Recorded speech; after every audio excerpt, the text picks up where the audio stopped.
नमस्कार, मी हरिदास कुडे, व्यवस्थापक श्री संत इंद्रशेष बाबा दरबार वढाडी कॅम्प अमरावती। आज इंद्रशेष बाबा दरबारमध्ये नागपंचमीचा जो सोहळा संपन्न होत आहे ते वर्ष 61 आहे। गेल्या 61 वर्षापासून सतत हा नागपंचमीचा उत्सव या दरबारमध्ये संपन्न होत आहे। या ठिकाणी तपस्वी संत श्री इंद्रशेष बाबांची समाधी आहे आणि आता पालखी सोहळा निघालेला आहे।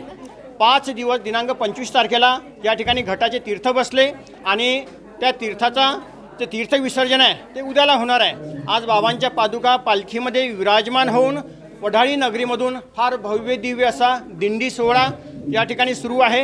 पालखी उत्सव सुरू आहे। दिंडी सोहळा दरबारमध्ये परत आल्यानंतर भव्य दिव्य असा महाभंडारा आज श्री इंद्रशेष बाबा दरबारमध्ये होणार आहे।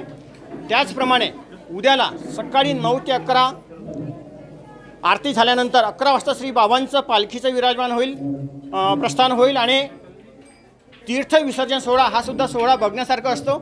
आपल्या लागूनच असलेल्या मोठ्या तलावामध्ये फार भव्य दिव्य असा हा तीर्थ विसर्जन सोहळा असतो आणि तीर्थ विसर्जन झाल्यानंतर तीर्थाचं वाटप उद्याला सगळ्यांना करता येते। जे 5 दिवस घटाचं तीर्थ आपल्या दरबारमध्ये बसलं त्याचं वाटप उद्याला होणार आहे आणि उद्याचा बाबांचा कलश आणि बाबांचा तीर्थ घेण्याकरता हजारो भाविक संपूर्ण महाराष्ट्रामधून आपल्या इंद्रशेष बाबा दरबारमध्ये येत असतात। इथलं काय वैशिष्ट्य आहे तर इथे प्रत्येकाला एक नारळ दिला जाते। बाबा प्रत्येकाला एक नारळ देतो, एक कलश मांडण्याकरता, घरामध्ये कलश लावण्याकरता, आणि त्या कलशाचा साक्षात्कार प्रत्येकाला आल्याशिवाय राहत नाही।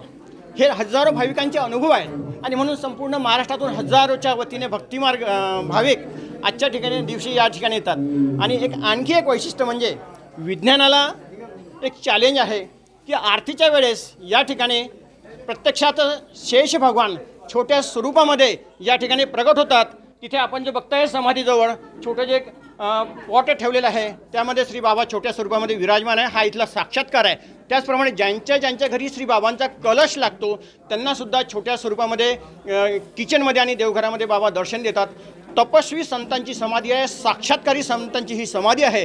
आपण एकदा अवश्य या ठिकाणी येऊन श्री बाबांचा नारळ, बाबांचा कलश घरी घेऊन जावा आणि बघा, त्याची अनुभूती आपल्याला आल्याशिवाय राहणार नाही। आपण सर्वांनी आजचा आणि उद्याचा भंडारा, महाप्रसाद आणि दर्शनाकरता यावं ही श्री संत इंद्रशेष बाबा दरबारतर्फे आपणास नम्र विनंती। धन्यवाद।